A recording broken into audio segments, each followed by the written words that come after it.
Assalamualaikum warahmatullahi wabarakatuh. Perkenalkan, nama saya Agam Putra.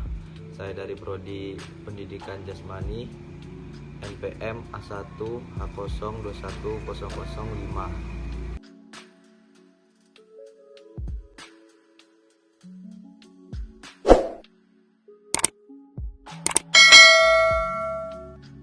Baiklah, saya akan menjelaskan tentang filosofi pendidikan di masa depan. A. Fakta-fakta perkembangan pendidikan.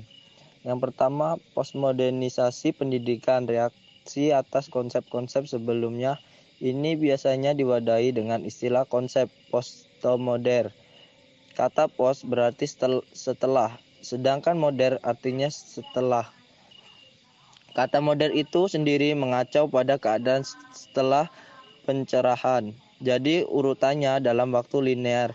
Setelah masa kegelapan di Eropa, The Dark Middle Ages abad pertengah 1500-an, kemudian disusul dengan pasca pencerahan 1600-an yang ditandai dengan abad reformasi di Jerman.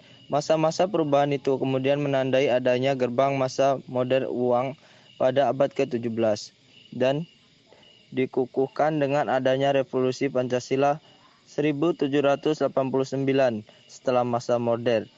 Lahirnya masa postmodern, yakni sebuah masa yang kita alami sekarang ini. Konsep filsafat yang berkembang di masa yang akan datang tidak melepaskan diri model-model konsep yang sudah ada sebelumnya. Dan simpulan sementara yang dimaksud adalah beberapa yang menjadi ciri khas masa postmodern itu. Yang kedua, virtualisasi pendidikan. Pendidikan mengalami perubahan realitas. Semula dari pendidikan yang bersifat real atau empiris menuju pendidikan yang bersifat virtual.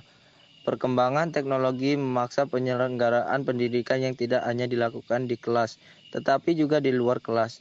Bahkan pendidikan tanpa ruang, sebagaimana dipahami bahwa objek filsafat adalah bentuk-bentuk keberadaan yang memiliki tingkatan mulai dari benda mati sampai simbol. Tantangan yang muncul pada hari-hari ini adalah hadirnya objek filsafat yang berbeda dengan masa-masa lalu. Dan yang ketiga, dekonstruksi pendidikan. Epistemologi selalu dimengerti sebagai upaya manusia melihat dirinya yang menghasilkan pengetahuan. Dari upaya itu, manusia kemudian merumuskan unsur-unsur mendasarkan yang dijadikan sebagai seperangkat manusia untuk mengetahui. Unsur-unsur itu adalah persepsi, nalar, dan intuisi.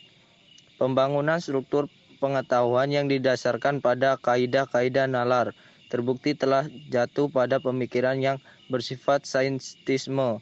Dalam bahasa gampangnya, saintisme adalah shock ilmiah karena untuk perlu adanya pemikiran-pemikiran yang mendobrak gagasan sebelumnya. Yang keempat, evolusi filsafat pendidikan masa depan. Filsafat pendidikan masa depan ditandai dengan adanya perubahan tatanan konsepsi filsafat itu sendiri. Ketika metafisik dikatakan telah mati misalnya, metafisik baru telah muncul. Dimiliki pula ketika dikatakan filsafat telah mati, maka akan timbul filsafat yang baru. Kematian filsafat adalah kematian konsep filsafat yang lampau. Filsafat akan tetap hidup. Baiklah, terima kasih. Itulah yang bisa saya sampaikan.